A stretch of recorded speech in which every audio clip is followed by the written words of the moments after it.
vou nem falar muita coisa, não. Ô, editor, bota uns trechinhos desse papo que eles vão assistir agora. Tá na hora já que nesse episódio do Decodificando a gente começar a aprofundar um pouquinho alguns termos tão importantes pra tecnologia. Existem tecnologias... Falar no gato, o gato apareceu. Falando em gato...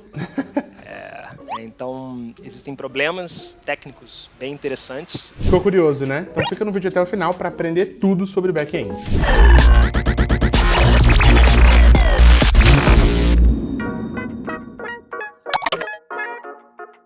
Mac, comece se apresentando aí pra gente. Fala pessoal, tudo bom? Meu nome é André McDowell, todo mundo me chama de McDowell, Mac, McDonald, MC faz bem. Tenho 32 anos, tô na Estônia há 7 anos, vai fazer 7 anos daqui a pouquinho. Trabalho aqui como no time de tecnologia, como um dos líderes de desenvolvimento na área de adquirência, que é um dos produtos da Estônia. Sou casado com a Bruna, temos 2 gatos, o Rocco e o Pablo. Grandes chances, inclusive, deles aparecerem aqui em algum momento. Tô torcendo pra isso, inclusive. Seria uma participação incrível e aumentar a audiência estratosfericamente, então tá tudo bem. Boa, legal, Mac. Eu chamei você pra gente bater esse papo, porque eu não sei se o pessoal aqui lembra, mas lá no nosso primeiro Decodificando, a gente bateu um papo sobre o geral de programação, o geral de desenvolvimento, né? Então, o que vocês fazem e tal. E alguns termos surgiram ali, e eu vou dizer pra você que eu sei bem o básico disso, então acho que tá na hora já que nesse episódio do Decodificando a gente começar a aprofundar um pouquinho alguns termos tão importantes pra tecnologia. Boa. E eu queria muito que você explicasse pra gente, mas muito, assim, eu sonho com isso todo dia, que você explicasse pra gente o que é back-end, que tem muita gente que vai querer saber essa resposta também. Legal. Tirando as piadas de que, tipo, do estilo hardware é aquilo que você chuta, software é aquilo que você xinga. É bom, me ajudou a gravar, tá? Só pra avisar. Dá pra pegar uma analogia parecida com back-end, front-end, essas coisas, né? Mas, essencialmente, back-end são os tipos de software que são executados fora do cliente, né? E a gente chama de aplicação cliente, o que tipicamente é browser, né? O seu Chrome, o Firefox, um aplicativo num celular, aplicativo mobile, um aplicativo desktop. Então, back-end é todo software que executa em um servidor, que é onde essas aplicações cliente vão se conectar para realizar ações, qualquer tipo de operação. Então, num ponto de vista simplificado, né, de software distribuído, você vai ter clientes e servidores. Back-end vai ser o desenvolvimento de software nos servidores. Eu acho que ficou bem claro, porque se eu entendi, geralmente é o nível, tá? Quando eu entendo, eu fico tranquilo que eu sei que o resto também vai conseguir entender. Pô, muito legal, acho que ficou claro, acho que dá pra entender bem esse ponto, inclusive o nome, né? Back-end, acho que agora faz bastante sentido na minha cabeça. É aquilo que fica por trás, né? E aí o front-end é aquilo que fica na frente, né? Que você vê. Acaba que essa distinção, né? Um pouco mais semanticamente dá pra entender, né? Quando você pensa assim. Existem tecnologias... Aí, falar no gato, o gato apareceu. Falando em gato... Vai ter hoje também tecnologias que mesclam alguns desses conceitos, quando você fala de server-side rendering, né, do front-end, onde você tem um pedaço do front-end sendo renderizado, muitas vezes no back-end, para ser servido na aplicação cliente. Pô, legal, muito bom. A gente, inclusive, tem planos de falar sobre front-end num próximo episódio, então acho que vai ser legal poder aprofundar back-end com você aqui hoje. Legal. E assim, para eu poder entender melhor por que é importante, eu confio muito no seu julgamento.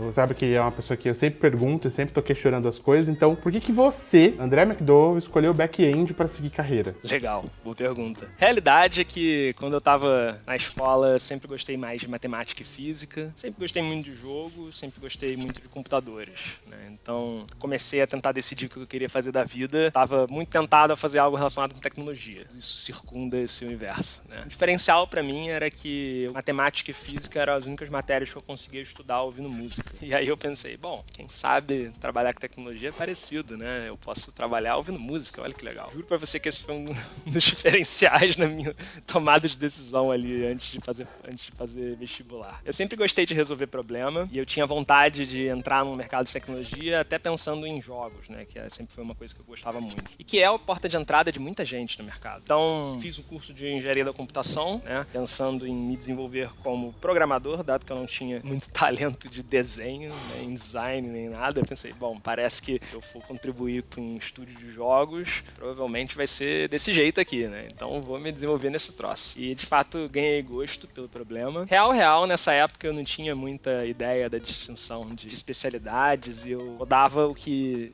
vinha não só nas matérias de faculdade, mas o que parecia estar mais próximo do desenvolvimento de um jogo, né? Que é muito mais parecido do ponto de vista de aplicativo desktop, né? Até com uma aplicação front-end, que seria uma aplicação de back-end, né? Mas pro fim da faculdade eu comecei a me aproximar de desenvolvimento mobile mobile, né, para Android. Isso era em 2010. Então o Android estava ali no Android 7, né, alguma coisa assim na API, e era bem no início.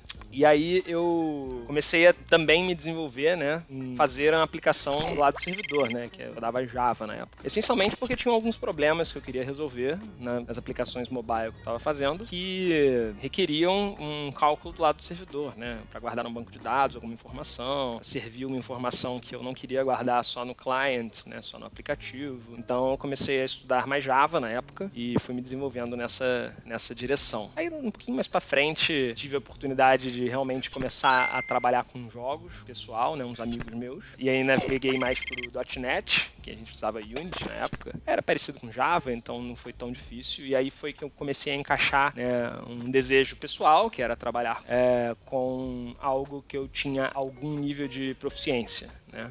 E aí depois eu conto mais um pouquinho dessa história, mas no fim do dia tem até uma conexão de como eu entrei na Stone nessa jornada aí de tentar lançar um jogo com um pessoal. Nossa, agora você vai ter que deixar esse spoiler pra contar pro pessoal no final, hein? Inclusive, aqui, técnicas de retenção ao vivo com o MacDo. Ô, Mac, eu preciso fazer uma pergunta aqui. Eu sei que não tem nada a ver com o assunto, mas primeira coisa, qual que é seu jogo favorito? Pô, meu jogo favorito? Boa pergunta. Cara, quando eu era mais novo, eu era viciado em Ragnarok Online. Nossa, eu jogava muito. Mas eu sempre gostei demais da série Zelda, da Nintendo, assim, todos os Zeldas. Acho que eu joguei todos os Zeldas. Até os mais antigos, lá de Nintendinho, Super Nintendo. Gosto muito de Diablo também, da série Diablo. Diablo 2, nossa, Diablo 2 eu joguei demais quando era menor. Até jogando agora o remake que eles fizeram. Você falou, mais uma pergunta aqui, nada a ver, tá? Mas eu acho que eu me sinto na responsabilidade de fazer essa pergunta. Você falou que você decidiu enveredar para esse caminho da lógica, vamos colocar assim, porque você conseguiu ouvir música enquanto você fazia aquela atividade.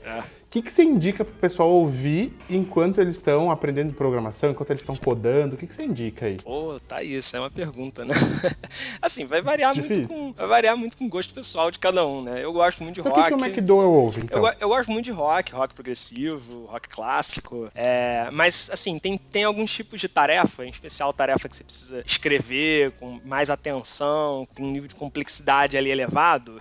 Aí eu não consigo ouvir nada que me distraia em algum nível, assim, que tem letra ou algo assim. Aí eu boto, tipo, música de videogame, é uma coisa que eu acho legal de ouvir. Pegar playlist, assim, de 6 horas de música de videogame. Aí bota lá, fica em background, né? Quase que aquele white noise. E isso me ajuda a concentrar, né? Coisas que requerem um nível de concentração muito grande, né? Aí quando é mais, tipo, coisa assim, mais de trabalho do dia a dia, codar ali uma coisa específica, é mais aí gosto pessoal mesmo. Tem gente que gosta de techno, house. Eu gosto mais de rock.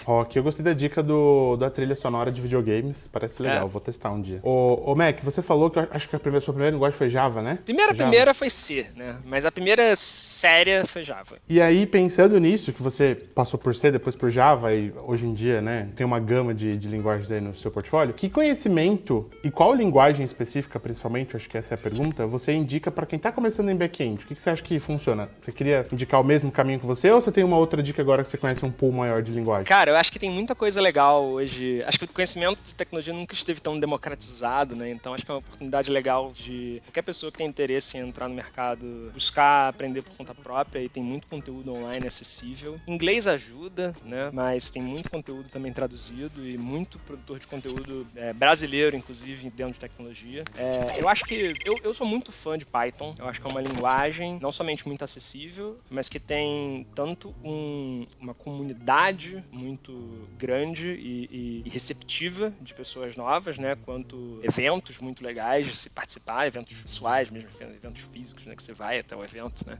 É uma coisa que a gente não faz há algum tempo, mas que também tem eventos online, né? E é uma linguagem muito difundida no mercado, então tem muito conteúdo para você aprender, né? Então, acho que Python é um lugar muito legal para começar. E vale muito a pena aprender SQL, que é a linguagem, né, do SQL, né? Que é mais usada para bancos de dados relacionais, né? Então, é difícil você não se deparar rapidamente, né, codando software para back-end com a necessidade de usar algum banco de dados, né? E conhecimento de SQL é um conhecimento que, não só para quem trabalha com tecnologia, mas para praticamente qualquer especialidade hoje, é muito útil. Então, eu recomendaria começar com Python e SQL. Acho que são duas boas linguagens aí para aprender. Python, linguagem de programação, efetivamente, né? SQL é uma linguagem de banco de dados, né?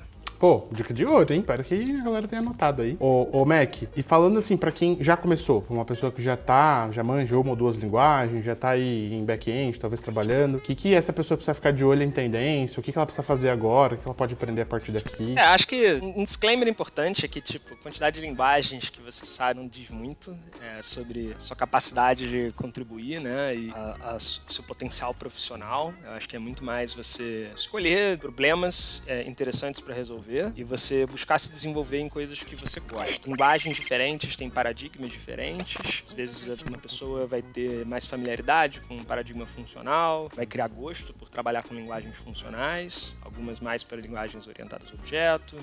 Disclaimer importante é também não é uma boa vocês se prenderem em preciso saber 10 linguagens diferentes. Não precisa. Acho que é legal observar tendências do mercado, naturalmente, mas é também legal ver o que o mercado valoriza e o que você gosta, principalmente. Então, assim, num momento de aprendizado inicial, vocês estão se desenvolvendo, explorando coisas, experimenta, testa de linguagem, tenta resolver um problema, né? Escolhe um problema para resolver e escolhe uma tecnologia que vai te ajudar a resolver esse problema. Sempre bom ter uma linguagem mãe, né, que falam, uma linguagem que você vai go-to language, né, uma linguagem que, tipo, resolver aqui qualquer problema, pegar aqui minha stack que eu já conheço e desenvolver aqui uma solução usando ela. Então, é sempre legal ter uma linguagem mãe. Eu, particularmente, gosto muito de Python e .NET. São duas tecnologias que eu acho que dificilmente vai ter algum problema que você precisa resolver, que você não consegue resolver usando uma das duas. A linguagem em si é o C#, né? O .NET é o framework, mas, tipicamente, você fala, tipo, desenvolvedor .NET. E eu acho que a nível de tendência, assim, para quem quer explorar alguma coisa diferente ou quer se reposicionar no mercado e pensando no que parece estar sendo bastante valorizado pela indústria, inclusive, e que eu acho bem interessante, inclusive, também. Eu daria uma olhada em Golang, né, em Go. Fala Golang porque Go é um nome muito ruim para você procurar no Google, né, e é uma linguagem do Google. Então, Golang é como as pessoas costumam se referenciar à linguagem.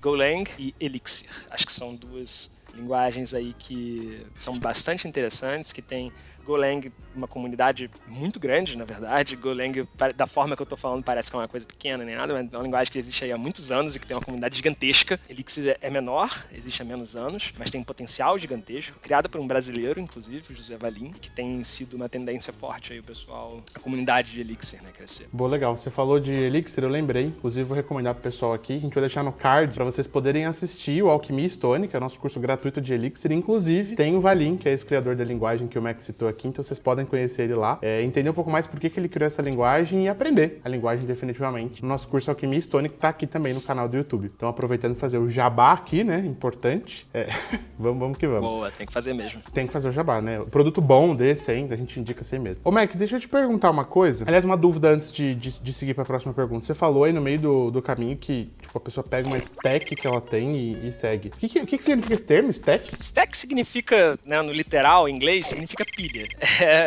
Que é um termo, na verdade, que vem de estrutura de dados, né? Que pilha é uma estrutura de dados, é usada em geral no desenvolvimento de software, né? Assim como fila, lista e etc. Pilha de empilhar.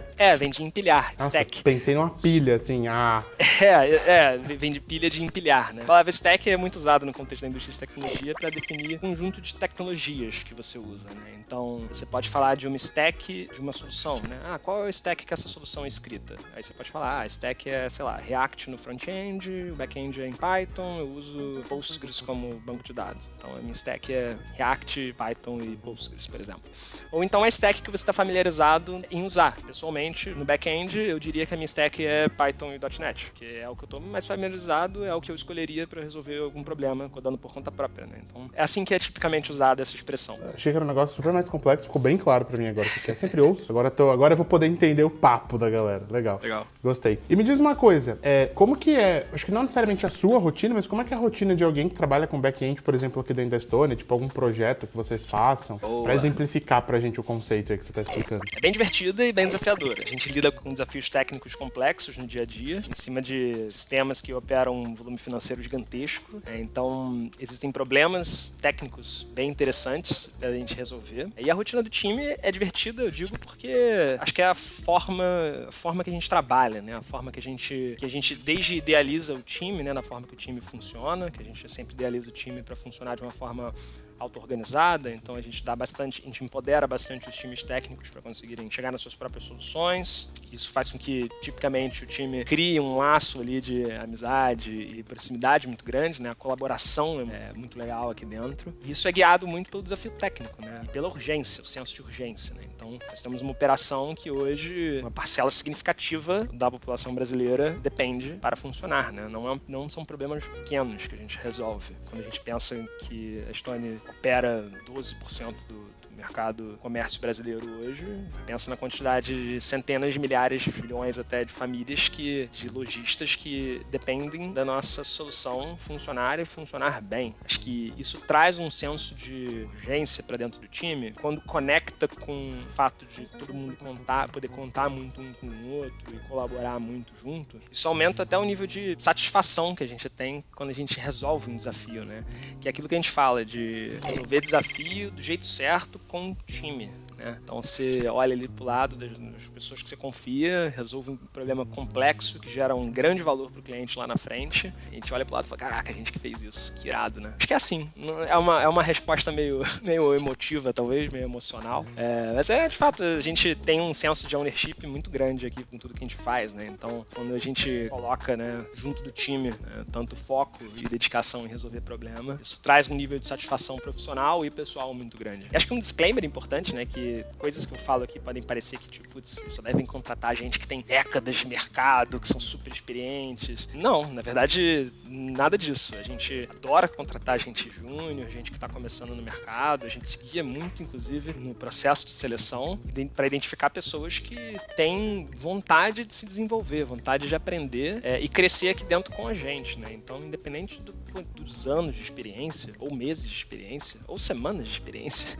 que a pessoa tenha, a gente gosta muito de conversar com gente que tem sangue no olho, para resolver problema difícil junto com a gente, né? E tem vontade de se desenvolver. E, sinceramente, nunca teve um momento melhor para isso dentro da área de tecnologia. Acho que, como eu disse antes, o conhecimento está muito democratizado. Isso faz com que uma pessoa com tempo para se dedicar, com algum nível de guidance, né, algum guia, uma direção, né, alguma pessoa que tenha algum nível de direção, olha, vai para cá, resolve esse tipo de problema, que esse tipo de problema é interessante de você saber resolver, porque é um problema que você encontra muito no mercado. Esse é o tipo de coisa que ajuda, né? Você escolher problemas interessantes para resolver por conta própria, para aprender a resolver esse tipo de problema, tipo subir uma API que serve um determinado dado de um banco de dados, fazer um web crawler para processar dados, site específico, processar esses dados, persistir num banco de dados, servir esses dados que você persistiu com base no seu web crawler numa API, fazer um front-endzinho simples em React, mostra esses dados que você está expondo na sua API, que está consumindo esses dados desse banco de dados. Então, projetinhos desse tipo, que eu posso estar falando coisas aqui que talvez vocês não conheçam, mas que são palavras que, se você pesquisar, web crawler, Python, você vai encontrar tutoriais e vai encontrar bons exemplos, né? São coisas que, com alguns meses de dedicação e estudo e algum conteúdo, né, de pessoas que já estão na indústria, que tem bastante também no Twitter, no YouTube,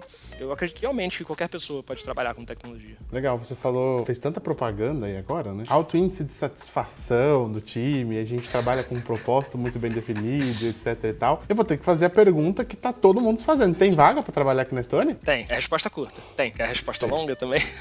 Tem todas as vagas. A gente sempre tá buscando gente para todos os times de tecnologia. Diferentes desafios em diferentes times. Hoje a Stone se posiciona para resolver os problemas do dia a dia do pequeno e médio empreendedor brasileiro. Então, você imagina a quantidade de problemas interessantes que tem para resolver do ponto de vista de tecnologia, né? E é bem gratificante resolver problema que você vê impactando no dia a dia de pessoas, né, de pessoas reais. Eu até conecto isso um pouco com uma história pessoal que gostava muito da ideia de trabalhar com jogos, porque eu poderia ver a pessoa usando algo que eu fiz, né? E com um tempo na indústria eu me toquei que você perfeitamente consegue atingir esse mesmo nível de satisfação resolvendo problema, né, através de outras indústrias. No fim do dia, se você quer resolver problema de seres humanos, você consegue fazer isso desenvolvendo para um produto que resolve problemas de seres humanos. Seja ele problema de um pequeno e médio empreendedor, ou um problema de uma comunicação, ou um problema de lúdico, né, se divertir com o jogo, né, no fim do dia. É uma coisa que eu reflito com frequência. experiência também. É o impacto que você causa nas pessoas, no fim do dia, com o seu trabalho. E fica bem claro, né, trabalhando numa área assim, que você vê a resolução do problema impactando milhões de vidas, como é aqui no caso da Estônia, né? Eu queria que você contasse a história de como você veio aqui, antes de você contar a história de como você veio aqui. Só quero falar pra galera que ouviu o McDowell falar que tem vaga, vocês podem encontrar todas as nossas vagas acessando stone.com.br/tech, que é o nosso site que a gente fala o tempo todo aqui. Sabe que lá em cima tem a parte de vagas, você vai conseguir conferir todas as vagas que a gente tem abertas aqui. Inclusive, todos os programas que a gente tem para capacitar as pessoas, para ensinar o jeito que a gente tem aqui de fazer tecnologia e possivelmente também trazer pessoas para o nosso time. Então, stone.com.br/tech tem tudo que você precisa lá, tanto para começar em tecnologia, quanto para descobrir uma vaguinha para trabalhar aqui na Stone. Agora, vamos ouvir a história do Mac, de como ele veio para cá. Como é que essa conexão de jogo que trouxe você para Stone? Como assim?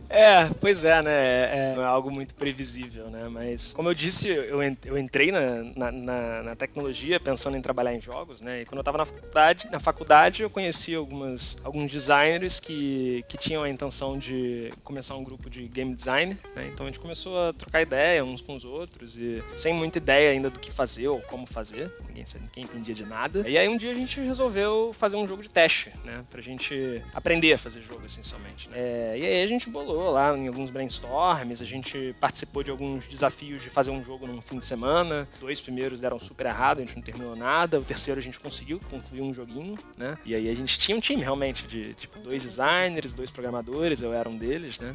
E aí depois desses testes, né, de fazer um jogo no fim de semana, a gente falou, vamos fazer um jogo maior, né? Talvez em 2 meses, 3 meses e lançar ele de graça pra App Store da vida. Aí corta 3 anos depois, a gente ainda tava fazendo esse jogo, que a gente falou que ia fazer só pra treinar, né? 3 meses ali, virou 3 anos. Pois é, exato. E num cenário diferente, num cenário em que a gente tava, de fato, criamos uma empresa pra o jogo, queríamos fazer um Kickstarter na época. E aí, nesse processo, né, eu tava ao mesmo tempo fazendo meu mestrado em informática, eu tinha terminado a faculdade de engenharia, comecei a fazer o mestrado, então eu tava num momento que eu conseguia equilibrar, né, o mestrado e a startup, mas estava começando a precisar, né, pagar conta e tal, negócio que todo mundo tem que fazer, né. O jogo era um negócio que, não tinha nenhuma perspectiva de dar dinheiro tão cedo. A gente queria lançar o jogo, mas não sabia se ia dar certo. Então, eu comecei a procurar emprego e eu tava procurando, essencialmente,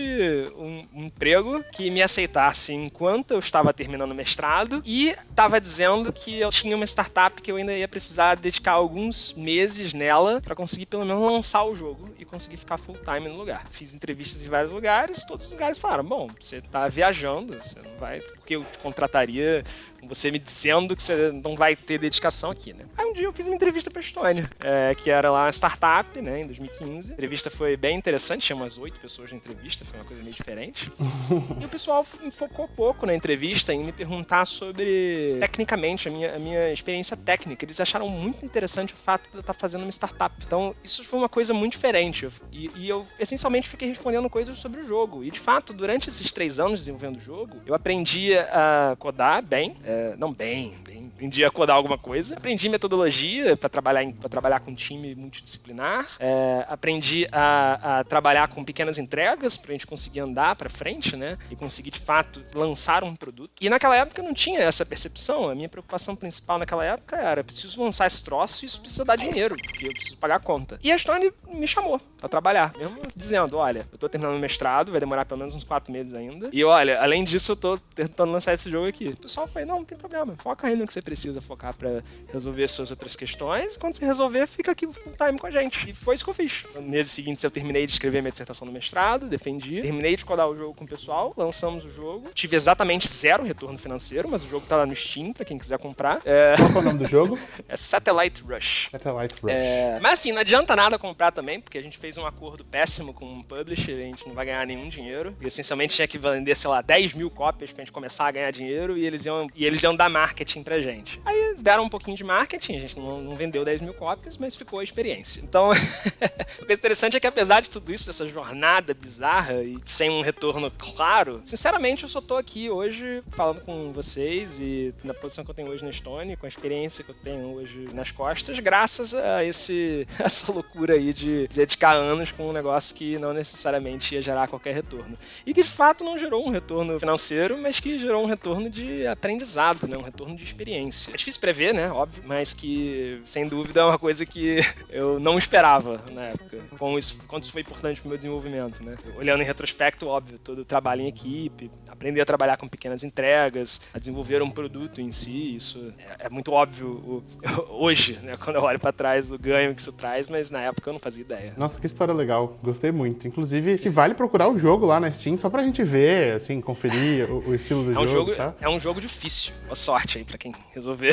Fica aí o disclaimer do criador. Se o criador tá falando que é um jogo difícil, eu já fico com medo. Pra quem gosta de Diablo, né, não deve ser fácil, não deve ser qualquer bobeirinha. Acho que você falou um negócio legal aí, que eu acho que tá muito conectado com a última pergunta que a gente sempre faz pros nossos convidados aqui do Decodificando, embora eu acho que você já tenha respondido. Eu vou perguntar mesmo assim pra você poder confirmar ou falar alguma outra coisa que você acha legal. Mas se você tivesse um DeLorean agora, a máquina do tempo, então você vai voltar pro passado com todo esse conhecimento que você tem agora, o que você vai dizer pro McDowell do passado, aquele que tava começando? Qual que é a dica pra ele? Pergunta difícil. Acho que eu vou conectar com o que eu falei agora, que acho que eu falaria pro André do passado, pro McDowell do passado.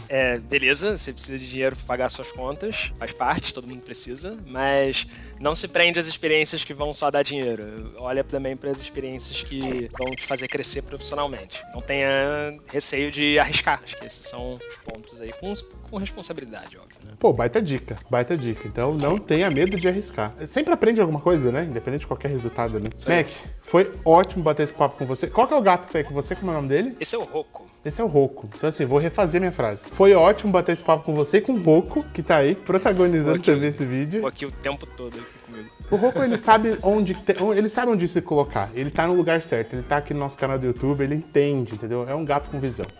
Agradecer você, então, pelo tempo que você dedicou pra falar e ensinar um pouco a gente sobre tudo isso de back-end, contar da sua trajetória. Agradecer a participação ilustre do Rocco. Com certeza a galera vai gostar muito. Valeu, galera. Eu que agradeço aí a oportunidade. Tchau, abraço. Se você gostou desse vídeo, dá um gostei aqui pra gente saber que você curtiu mesmo desse conteúdo, pra gente continuar trazendo pra você. E ó, faz um favor pra mim, coloca nos comentários o próximo tema que você quer que a gente traga aqui pro Decodificando. A gente vai ler os comentários e escolher os melhores temas pros próximos vídeos, combinado? A gente se vê na próxima, aqui nesse mesmo Bate-Canal. Não sei qual dia você tá vendo isso, mas num dia bom pra você. Mas com certeza eu vejo você na próxima. Até mais. Tchau, tchau.